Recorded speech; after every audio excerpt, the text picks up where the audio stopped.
നമസ്കാരം. ട്രംപിനെ പുറത്താക്കി ജയിലിലടയ്ക്കും. ട്രംപിനെതിരെ മിന്നലാക്രമണം നടത്തിയിരിക്കുകയാണ് ഇസ്രായേൽ പ്രധാനമന്ത്രി ബെഞ്ചമിൻ നെതന്യാഹു. അതായത് ട്രംപിന്റെ വിശ്വസ്തരായിട്ടുള്ള കോട്ടയ്ക്കുള്ളിൽ കയറി ആക്രമണം നടത്തിയിരിക്കുന്നു. ആ ആക്രമണം നടത്തിയിരിക്കുന്നത് കൂടെയുള്ളവർ തന്നെയാണ്, അമേരിക്കൻ പ്രസിഡന്റിന്റെ ഒപ്പമുള്ളവർ. ഇറാൻ യുദ്ധത്തിന്റെ പേരിലാണ് അമേരിക്കൻ ഭരണകൂടത്തിന്റെ തലപ്പത്ത് വലിയ ഭൂകമ്പം ഉണ്ടാകുന്നത്. ഡൊണാൾഡ് ട്രംപിന്റെ വിശ്വസ്തനും ദേശീയ ഭീകരവിരുദ്ധ കേന്ദ്രം ഡയറക്ടറുമായിട്ടുള്ള ജോക്കൻഡ് നാടകീയമായിട്ട് രാജിവെച്ചിരിക്കുന്നു. അക്ഷരാർത്ഥത്തിൽ വൈറ്റ് ഹൗസ് അന്താളിച്ചു പോകുന്നു, അമ്പരന്നു പോകുന്നു. ഇത് വെറുമൊരു രാജിയല്ല, ഇസ്രായേലിനും ട്രംപ് ഭരണകൂടത്തിലെ ഒരു വിഭാഗത്തിനുമെതിരെയുള്ള ശക്തമായിട്ടുള്ള ഒരു വിരൽ ചൂണ്ടലാണ്. രാജി പ്രഖ്യാപിക്കുന്നതിന് 24 മണിക്കൂർ മുമ്പ് JD വാൻസിനെ കണ്ട് ജോക്കൻഡ് കാര്യങ്ങൾ വിശദീകരിച്ചു എന്നത് അതീവ ഗൗരവത്തോടു കൂടിയാണ് രാഷ്ട്രീയ ലോകം കാണുന്നത്. ഇപ്പോൾ നമ്മളിവിടെ ശ്രദ്ധിക്കേണ്ട ഒരു കാര്യം അത് മാത്രമാണ്. ട്രംപിന്റെ വിശ്വസ്ത കോട്ടയ്ക്കുള്ളിലെ ഒരു ട്രോജൻ കുതിരയായിട്ട് മാറുകയാണ് JD വാൻസ്. അതായത് ചാരത്തലവനായിട്ടുള്ള ജോക്കൻഡിന്റെ രാജിക്ക് മുമ്പ് രഹസ്യ കൂടിക്കാഴ്ച നടത്തിയിരിക്കുന്നു JD വാൻസും ജോക്കൻഡും തമ്മിൽ. ഇവിടെ തുളസി ഗബ്ബാറിനെ കൂട്ടുപിടിച്ചുകൊണ്ടുള്ള വാൻസ് പറ്റുന്ന രാഷ്ട്രീയമുണ്ട് എന്നുള്ളൊരു ചോദ്യം ഉയരുകയാണ്. സത്യത്തിൽ ട്രംപിനെ അടക്കം ഞെട്ടിച്ചുകൊണ്ടുള്ള അമേരിക്ക ഫസ്റ്റ് രച്ചതുണ്ടായി മാറുന്ന ഒരു സാഹചര്യത്തിലേക്ക് എത്തപ്പെടുന്നു. യുദ്ധവിരുദ്ധ ചേരിയുടെ തലവനായിട്ട് JD വാൻസ് മാറുകയാണ്. ജോക്കൻഡിനെ തള്ളിക്കൊണ്ട് വൈറ്റ് ഹൗസ് മുന്നോട്ട് പോകുമ്പോഴും ആഭ്യന്തര അന്വേഷണം പ്രഖ്യാപിച്ച് ഒരു വലിയ തലത്തിലേക്ക് പോകാനുള്ള കാത്തിരിപ്പുണ്ടാകുമ്പോഴും ഒക്കെ ട്രംപിനെതിരെ നീങ്ങുന്ന ഒരു കാഴ്ചയാണ് അമേരിക്കയ്ക്കുള്ളിൽ തന്നെ നടക്കുന്നത്. അമേരിക്കയുടെ തന്നെ വൈസ് പ്രസിഡന്റ് ആയിട്ടുള്ള JD വാൻസ് നടത്തുന്ന തന്ത്രങ്ങൾ എന്താണ് എന്നുള്ളത്. ട്രംപിനെ പുറത്താക്കി ട്രംപിനെ ജയിലിലടയ്ക്കുക എന്നുള്ളതാണ് അവരുടെ ലക്ഷ്യം. ട്രംപിനെതിരെ ഒരു മിന്നലാക്രമണം തന്നെ നടത്തുകയാണ്. അത് നെതന്യാഹു നടത്താൻ പോകുന്നു, ഒപ്പം തന്നെ ഇപ്പോൾ JD വാൻസും നടത്തിയിരിക്കുന്നു എന്നുള്ളതാണ്. അതിന് കാരണക്കാരനായി മാറിയത്, നിയോഗമായിട്ട് തീർന്നത് ഈ പറഞ്ഞ ജോക്കൻഡ് എന്ന് പറയപ്പെടുന്ന അവരുടെ ചാരത്തലവനാണ്. അപ്പോൾ JD വാൻസ് രാജി പ്രഖ്യാപിക്കുന്നതിന് 24 മണിക്കൂർ മുമ്പ് ജോക്കൻഡുമായിട്ട് ചില കാര്യങ്ങൾ വിശദീകരിച്ചിരുന്നു എന്നാണ് പറയപ്പെടുന്നത്. ട്രംപിന്റെ പിൻഗാമിയായി ഉയർത്തിക്കാട്ടുന്ന വാൻസിന് കെന്റിന്റെ നീക്കങ്ങളിൽ വലിയ പങ്കുണ്ടോ എന്നുള്ള ഒരു സംശയമായിട്ട് നിലനിൽക്കുന്നു. ഇത് വൈറ്റ് ഹൗസും കാണുന്നുണ്ട്. വാൻസിന്റെയും നാഷണൽ ഇന്റലിജൻസ് ഡയറക്ടർ തുളസി ഗബ്ബാറിന്റെയും അടുത്ത സുഹൃത്തായിട്ടുള്ള കെന്റ് രാജിക്ക് 24 മണിക്കൂർ മുമ്പ് വൈസ് പ്രസിഡന്റിനെ കണ്ട് കത്ത് കൈമാറിയിരുന്നു. വാഷിംഗ്ടൺ പോസ്റ്റ് പ്രകാരം റിപ്പോർട്ട് ചെയ്യുകയാണ്, തുളസി ഗബ്ബാർഡും ഈ കൂടിക്കാഴ്ചയിൽ പങ്കെടുത്തിരുന്നു എന്ന് പറയപ്പെടുന്നു. അപ്പോ നാഷണൽ ഇന്റലിജൻസ് ഡയറക്ടറായിട്ടുള്ള തുളസി ഗബ്ബാർഡും വൈസ് പ്രസിഡന്റ് ആയിട്ടുള്ള വാൻസും കൂടിച്ചേർന്നുകൊണ്ട് വളരെ കൃത്യമായിട്ടുള്ള ഒരു തിരക്കഥയുടെ പശ്ചാത്തലത്തിൽ നിന്നുകൊണ്ട് ട്രംപിനെതിരെ വാരിക്കൊഴി ഒരുക്കുകയാണ് എന്നുള്ളതാണ്. ഏതൊരു അന്തിമ തീരുമാനം എടുക്കുന്നതിന് മുമ്പും ട്രംപിനോടും white house chief of staff Susie വൈൽസണിനോടും സംസാരിക്കുവാൻ വാൻസ് കെന്റിനെ പ്രോത്സാഹിപ്പിച്ചതായിട്ട് വൈറ്റ് ഹൗസ് ഉദ്യോഗസ്ഥരടക്കം വ്യക്തമാക്കുന്നുണ്ട്. അതായത് പ്രസിഡന്റിനോട് ബഹുമാനത്തോടെ പെരുമാറാൻ വൈസ് പ്രസിഡന്റ് അദ്ദേഹത്തെ ഉപദേശിച്ചു എന്നാണ് ഉദ്യോഗസ്ഥരടക്കം പറയുന്നത്. യുദ്ധം എന്ന് പറയപ്പെടുന്നത് തന്നെ ജോക്കൻഡിന്റെ ആരോപണങ്ങൾ എന്ന് പറയപ്പെടുന്ന അതാണ്. യുദ്ധം എന്നത് നുണകളിൽ കെട്ടിപ്പൊക്കിയതാണ് എന്നാണ് ജോക്കൻഡിന്റെ ആരോപണം. അമേരിക്കയെ ഇറാനുമായി യുദ്ധത്തിലേക്ക് തള്ളിവിടുവാൻ ഇസ്രായേൽ കള്ളങ്ങൾ പ്രചരിപ്പിക്കുന്നു എന്ന വളരെ ഗുരുതരമായിട്ടുള്ള ആരോപണമാണ് ജോക്കൻഡ് ഉയർത്തിയിരിക്കുന്നത്. ഇറാൻ മണ്ണിൽ ഇസ്രായേൽ നടത്തുന്ന മിന്നലാക്രമണങ്ങൾ അമേരിക്കയുടെ താല്പര്യങ്ങൾക്ക് വിരുദ്ധമാണ് എന്നും തന്റെ രാജിയിലൂടെ അദ്ദേഹം വ്യക്തമാക്കുകയാണ്. വാൻസിനെ കാണാനെത്തിയപ്പോൾ നാഷണൽ ഇന്റലിജൻസ് ഡയറക്ടറായിട്ടുള്ള തുളസി ഗബ്ബാർഡ് അദ്ദേഹത്തിനോടൊപ്പം വന്നതും ട്രംപ് ഭരണകൂടത്തിലെ യുദ്ധവിരുദ്ധ ചേരിയുടെ കരുനീക്കമാണോ ഇതെന്ന് സംശയിക്കേണ്ടിയിരിക്കുന്നു. പ്രസിഡന്റിനോട് ബഹുമാനത്തോടെ കാര്യങ്ങൾ അവതരിപ്പിക്കുവാൻ വാൻസ് ഉപദേശിച്ചുവെങ്കിലും ഈ രാജി ട്രംപിന്റെ വിദേശ നയത്തിന് ഏൽപ്പിച്ച ആഘാതം എന്ന് പറയപ്പെടുന്ന ചെറുതല്ല എന്ന് പറയട്ടെ. ഇവിടെ ചീഫ് ഓഫ് സ്റ്റാഫ് സൂസി വൈൽസും ട്രംപും ഈ നീക്കം മുൻകൂട്ടി കണ്ടിരുന്നില്ല എന്നുള്ളതാണ്. ഭരണകൂടത്തിലെ ഏറ്റവും പ്രധാനപ്പെട്ട ഒരു ചാര ഏജൻസി തലവൻ തന്നെ യുദ്ധത്തിനെതിരെ രംഗത്ത് വന്നത് വരാനിരിക്കുന്ന ദിവസങ്ങളിൽ ട്രംപിന് വലിയ തലവേദനയാകുമെന്നുള്ള കാര്യത്തിൽ സംശയമില്ല. കൂടിക്കാഴ്ചയ്ക്ക് മണിക്കൂറുകൾക്ക് ശേഷം ജോക്കൻഡ് പുറത്തുവിട്ട തന്റെ രാജിക്കത്തിൽ ട്രംപിനെതിരെ കടുത്ത വിമർശനങ്ങളാണ് ഉന്നയിച്ചിരിക്കുന്നത്.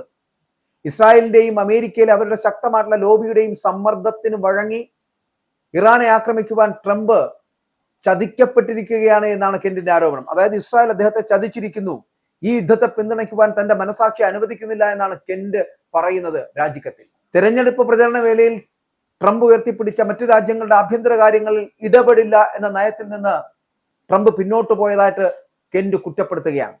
രാജിയിലൂടെ ട്രംപിന്റെ യുദ്ധനയങ്ങളെ പരസ്യമായിട്ട് തള്ളിക്കളയുവാനുള്ള കെന്റിന്റെ നീക്കത്തെക്കുറിച്ച് JD വാൻസ് ഭരണകൂടത്തിലെ മറ്റുള്ളവർക്ക് മുന്നറിയിപ്പ് നൽകിയിരുന്നു എന്ന കാര്യം വ്യക്തവുമല്ല. ട്രംപിനെ സത്യത്തിൽ ചതിച്ചിരിക്കുന്നു. ഇറാനുമായിട്ടുള്ള യുദ്ധം ട്രംപിന്റെ സ്വന്തം താല്പര്യമല്ല എന്നും ഇസ്രായേലിന്റെയും അമേരിക്കയിലെ ഇസ്രായേൽ അനുകൂല ലോബികളുടെയും സമ്മർദ്ദത്തിന് വഴങ്ങി അദ്ദേഹം ചതിക്കപ്പെട്ടതെന്നാണ് കെന്റിന്റെ പ്രധാന ആരോപണം. അത് നമുക്ക് അംഗീകരിക്കേണ്ടി വരും. കാരണം ചിലപ്പോൾ ഇറാനുമായി ഒരു വിലപേശൽ തന്ത്രം മാത്രം നടത്തി മുന്നോട്ട് പോകുവാൻ ആഗ്രഹിച്ചിരുന്ന ട്രംപ് ഇസ്രായേലിന്റെ പെട്ടെന്നുള്ള ആക്രമണത്തിൽ അവരോടൊപ്പം നിൽക്കേണ്ടി വന്നു എന്നുള്ളതാണ്. ട്രംപിന്റെ ബുദ്ധിയില്ലായ്മയാണ് നെതന്യാഹു ചൂഷണം ചെയ്തത് എന്നുള്ളതാണ്. ഇത് തന്നെയാണ് കെന്റ് രാജിയിലൂടെ പ്രധാന ആരോപണങ്ങളായിട്ട് ട്രംപിനെതിരെ പറയുന്നത്. ലോക പോലീസാകാൻ അമേരിക്ക ഇനിയില്ല എന്ന് പ്രഖ്യാപിച്ച അല്ലെങ്കിൽ പ്രസംഗിച്ച ട്രംപ് ഇപ്പോൾ അതേ യുദ്ധക്കുഴിയിലേക്ക് തന്നെ രാജ്യത്തിനെ തള്ളിവിടുകയാണ് എന്നുള്ളതാണ് കെന്റിന്റെ ആരോപണങ്ങളിലൊന്ന്. അപ്പോൾ ഈ രാജിക്കത്ത് പുറത്തു വരുന്നതിന് തൊട്ടു മുമ്പ് കെന്റ് വാൻസുമായിട്ട് ചർച്ച നടത്തിയിരുന്നു എന്നാണ് പറയപ്പെടുന്നത്. ഇത്രയും വലിയൊരു രാഷ്ട്രീയ ബോംബ് കെന്റ് പൊണ്ടിക്കുമെന്ന് വാൻസിന് അറിയാമായിരുന്നിട്ടും അദ്ദേഹം എന്തുകൊണ്ട് ട്രംപിനെയോ മറ്റു ഉദ്യോഗസ്ഥരെയോ അറിയിച്ചില്ല എന്നത് വലിയ ചർച്ചയാകുന്നു. അപ്പോൾ വാൻസും ഈ യുദ്ധവിരുദ്ധ നിലപാടിനൊപ്പമാണോ എന്ന ചോദ്യമാണ് ഇപ്പോൾ വൈറ്റ് ഹൗസ് വൃത്തങ്ങളിൽ തന്നെ ഉയരുന്നത് എന്നുള്ളത്. ഇത് ഗബ്ബാർഡും കെന്റും വാൻസും എല്ലാവരും കൂടി വളരെ കൃത്യമായി പ്ലാൻ ചെയ്ത് ട്രംപിനെതിരെയുള്ള വല്ലാത്ത നീക്കമാണ് എന്നുള്ള കാര്യത്തിൽ തർക്കമില്ല. ഇവിടെ ഇറാനെതിരെയുള്ള ഇസ്രായേൽ അമേരിക്കൻ നീക്കങ്ങൾക്ക് കെന്റിന്റെ ഈ വെളിപ്പെടുത്തലുകൾ വലിയ തിരിച്ചടിയാണ്. ചാരസംഘടനകളുടെ തലപ്പത്തിരുന്ന ഒരാൾ തന്നെ യുദ്ധം നുണകളിൽ കെട്ടിപ്പൊക്കിയത് ആണ് എന്ന് പറയുമ്പോൾ അത് സത്യത്തിൽ ലോക രാജ്യങ്ങൾക്കിടയിൽ ട്രംപിന്റെ വിശ്വാസ്യതയെ തകർക്കുമെന്നുള്ള കാര്യത്തിൽ സംശയവും തർക്കവും വേണ്ട. ജോ കെന്റിനെ രാജിയിലേക്ക് പ്രേരിപ്പിച്ച ഘടകങ്ങൾ എന്ന് പറയപ്പെടുന്നത് ഇതൊക്കെയാണ്. പിന്നാലെ ഇപ്പോൾ രാജിക്ക് പിന്നാലെ ഇപ്പോൾ ഓവൽ ഓഫീസിൽ വെച്ച് വാർത്താലേഖകരോട് സംസാരിച്ച ഡൊണാൾഡ് ട്രംപ് അദ്ദേഹത്തിന്റെ പടിയിറക്കത്തെ സ്വാഗതം ചെയ്യുകയാണ്. അദ്ദേഹത്തിന്റെ പ്രസ്താവന വായിച്ചപ്പോൾ ഇയാൾ പുറത്തുപോയത് നന്നായി എന്ന് എനിക്ക് തോന്നിയെന്നാണ് ട്രംപ് പറഞ്ഞത്. ഇറാൻ ഒരു ഭീഷണിയല്ല എന്നാണ് അദ്ദേഹം പറയുന്നത്. എന്നാൽ ഇറാൻ ഒരു വലിയ ഭീഷണിയാണ് എന്ന് ലോകത്തിലെ എല്ലാ രാജ്യങ്ങൾക്കും അറിയാമെന്ന് ട്രംപ് പറയുന്നു. ഇറാൻ ഭീഷണിയല്ല എന്ന് വിശ്വസിക്കുന്ന ആളുകൾ ഞങ്ങളോടൊപ്പം ജോലി ചെയ്യുന്നത് ഞങ്ങൾ ആഗ്രഹിക്കുന്നില്ല എന്ന് കൂടി കെന്റിന്റെ രാജിക്ക് ബദലായി ട്രംപ് പറയുന്നുണ്ട്. 11 തവണ യുദ്ധമുഖത്ത് പോരാടിയ വ്യക്തിയാണ് ഈ ജോ കെന്റ് എന്ന് പറയപ്പെടുന്നത്. ഇസ്രായേൽ കെട്ടിച്ചമച്ച യുദ്ധത്തിലാണ് തന്റെ ഭാര്യ ഷാനൻ കൊല്ലപ്പെട്ടത് എന്ന് അദ്ദേഹം വിശ്വസിക്കുകയും ചെയ്യുന്നു. ട്രംപ് ഭരണകൂടത്തിലെ അമേരിക്ക ഫസ്റ്റ് ഗ്രൂപ്പായിട്ടുള്ള തുളസി ഗബ്ബാർഡ്, JD വാൻസ് ഇവരുമായിട്ടൊക്കെ അടുത്ത ബന്ധമാണ് കെന്റിനുള്ളത്. പശ്ചിമേഷ്യൻ യുദ്ധങ്ങളിൽ അമേരിക്ക ഇടപെടുന്നതിനെതിരെ ഇവർ നേരത്തെ തന്നെ മുന്നറിയിപ്പ് നൽകിയിരുന്നു. ഇറാഖ് യുദ്ധത്തിന് മുന്നോടിയായിട്ട് നടന്നതുപോലെ ഇറാൻ വലിയ ഭീഷണിയാണ് എന്ന് പ്രസിഡന്റിനെ തെറ്റിദ്ധരിപ്പിക്കുവാൻ ഇസ്രായേൽ ഉദ്യോഗസ്ഥരും അമേരിക്കൻ മാധ്യമങ്ങളും ചേർന്ന് വലിയ നുണപ്രചരണം നടത്തി എന്നുള്ളതാണ് കെന്റിന്റെ ഗുരുതരമായിട്ടുള്ള ആരോപണം എന്ന് പറയപ്പെടുന്നത്. സത്യത്തിൽ ട്രംപിനെതിരെ ഒരു യുദ്ധവിരുദ്ധ അച്ചുതണ്ട് രൂപം കൊള്ളുകയാണ്. ജോ കെന്റിന്റെ രാജിയോടുകൂടി വൈറ്റ് ഹൗസ് 2 തട്ടിലായിരിക്കുകയാണ്. ഒരു വശത്ത് ഇസ്രായേലിനെ കണ്ണടച്ച് പിന്തുണയ്ക്കുകയും ഇറാനെ തകർക്കണമെന്ന് ആഗ്രഹിക്കുകയും ചെയ്യുന്ന തീവ്രവാദികളായിട്ടുള്ള റിപ്പബ്ലിക്കൻ നേതാക്കൾ. എന്നാൽ മറുവശത്ത് JD വാൻസും തുളസി ഗബ്ബാർഡും ജോ കെന്റും ഉൾപ്പെടുന്ന അമേരിക്ക ഫസ്റ്റ് വിഭാഗം. വിദേശ യുദ്ധങ്ങളിൽ അമേരിക്ക ഇടപെടുന്നത് രാജ്യത്തിന് നാശമാണ് എന്നുള്ളതാണ് ഈ പറയുന്നവരുടെ പക്ഷം എന്ന് പറയുന്നത്. ഇപ്പോൾ യുദ്ധം തുടങ്ങി 3 ആഴ്ച പിന്നിടുമ്പോൾ അമേരിക്കൻ ജനതയുടെ ജീവിതം ദുസ്സഹമായിരിക്കുകയാണ്. ഇന്ധനവില കുതിച്ചുയരുന്നു. ഹോർമുസ് കടലിടുക്ക് ഇറാൻ ഉപരോധിച്ചതോടെ ലോകത്തെ എണ്ണ വിതരണ സംവിധാനം തന്നെ പ്രതിസന്ധിയിലായിരിക്കുന്നു. യുദ്ധം ഇങ്ങനെ നീണ്ടുപോകുകയാണെങ്കിൽ സാമ്പത്തിക രംഗം തകരുമെന്ന ആശങ്കയിലാണ് വാൻസും സംഘവും. മാത്രമല്ല അമേരിക്കൻ ജനത വെറുക്കുകയാണ് യുദ്ധത്തെ. കാരണം ഇന്ധന വില കുതിച്ചുയരുക മാത്രമല്ല വൻ വില വർധനമാണ് എല്ലാ സാധനങ്ങൾക്കും ഉണ്ടായിക്കൊണ്ടിരിക്കുന്നത്. ഇവിടെ സത്യത്തിൽ കെന്റിന്റെ രാജിക്ക് വാൻസ് പിന്തുണ നൽകിയോ എന്നൊരു ചോദ്യം ട്രംപിനെ അടക്കം ചൊടിപ്പിച്ചിട്ടുണ്ട്. അതായത് തന്റെ വൈസ് പ്രസിഡന്റ് തന്നെ തനിക്കെതിരെ കരുനിൽക്കുന്നുണ്ടോ എന്ന സംശയം ട്രംപിൽ ഉണ്ടാക്കുവാൻ ഈ നീക്കം കാരണമായി എന്ന് പറയാം. ട്രംപ് ഭരണകൂടം ഉടൻ തന്നെ വലിയൊരു പുനഃസംഘടനയിലേക്ക് നീങ്ങുമെന്നാണ് റിപ്പോർട്ടുകൾ. അപ്പോൾ ജോ കെന്റിന്റെ രാജിക്ക് പ്രമുഖ അമേരിക്കൻ ഫസ്റ്റ് ശബ്ദങ്ങളിൽ നിന്ന് ഉടനടി പ്രശംസ ലഭിച്ചു. മാർജോറി ടൈലർ ഗ്രീൻ കെന്റീന മഹാനായിട്ടുള്ള അമേരിക്കൻ ഹീറോ എന്ന് വിശേഷിപ്പിക്കുന്നു കെന്റിനെ. എന്നാൽ കാൻഡസ് സോവൻസ് ഒരു പടി കൂടി കടന്ന് ട്രംപിനെ നാണക്കേടുണ്ടാക്കുന്ന പ്രസിഡന്റ് എന്ന് വിളിക്കുന്നു. ജോ കെന്റിനെ ഒരു ദേശസ്നേഹി എന്ന് വിശേഷിപ്പിക്കുന്നു. മനസ്സാക്ഷിയുടെ പേരിൽ യുദ്ധത്തിൽ നിന്ന് വിട്ടുനിൽക്കുവാൻ അമേരിക്കൻ സൈനികരോട് അവർ ആഹ്വാനം ചെയ്തു. എന്നാൽ എല്ലാവരും ഈ നീക്കത്തിൽ തൃപ്തരല്ലായിരുന്നു.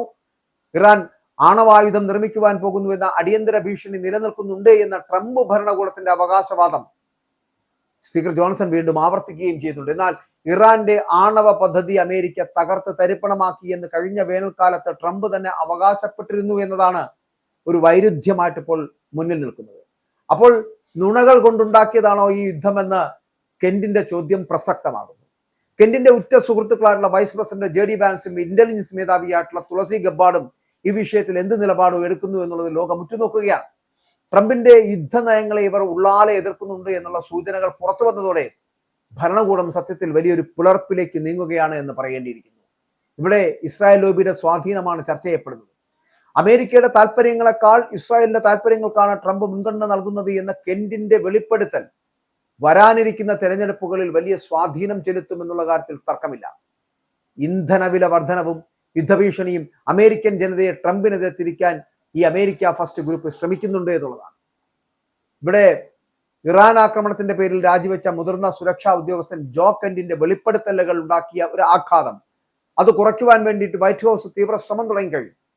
ഇറാൻ ഓപ്പറേഷനുമായി ബന്ധപ്പെട്ട ഒരു തീരുമാനത്തിലും കെന്റിന് പങ്കില്ലായിരുന്നു എന്നുകൂടി, അദ്ദേഹം സുപ്രധാനമായിട്ടുള്ള ചർച്ചകളിൽ ഭാഗമല്ലായിരുന്നു എന്നുകൂടിയാണ് വൈറ്റ് ഹൗസ് പുറത്തുവിടുന്ന രേഖകളിൽ പറയുന്നത്. അതേസമയം ജോക്കന്റെ ദേശീയ സുരക്ഷാ വിവരങ്ങൾ ചോർത്തിയതായിട്ടും ഉന്നത ഉദ്യോഗസ്ഥരുമായിട്ടും നിരന്തരം കലഹിച്ചിരുന്നതായിട്ടുമൊക്കെ മുൻ white house deputy chief of staff Taylor ബുട്ടോവിച്ചിനെ ഉദ്ധരിച്ചുകൊണ്ട് ന്യൂയോർക്ക് പോസ്റ്റ് റിപ്പോർട്ട് ചെയ്യുന്നുമുണ്ട്. കെന്റിൻ്റെത് വെറും ഒരു രാജിയല്ല എന്നും അദ്ദേഹത്തെ പുറത്താക്കാൻ തീരുമാനിച്ചതാണ് എന്നും ബുട്ടോവിച്ച് ആരോപിക്കുന്നു.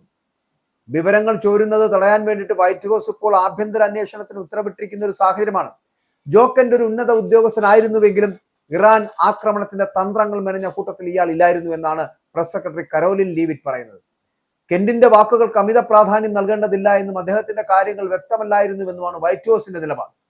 ഭരണകൂടത്തിനുള്ളിലെ രഹസ്യങ്ങൾ മാധ്യമങ്ങൾക്ക് ചോർത്തി നൽകുന്നവരെ കണ്ടെത്താൻ ട്രംപ് ഇപ്പോൾ ഉത്തരവിട്ടിരിക്കുകയാണ്. വൈറ്റ് ഹൗസിനുള്ളിൽ ഇസ്രായേൽ വിരുദ്ധ വികാരം പടർത്തുവാൻ ശ്രമിക്കുന്ന ഒരു സംഘം പ്രവർത്തിക്കുന്നുണ്ടോ എന്ന് ഇന്റലിജൻസ് ഏജൻസികൾ പരിശോധിക്കുകയാണ്.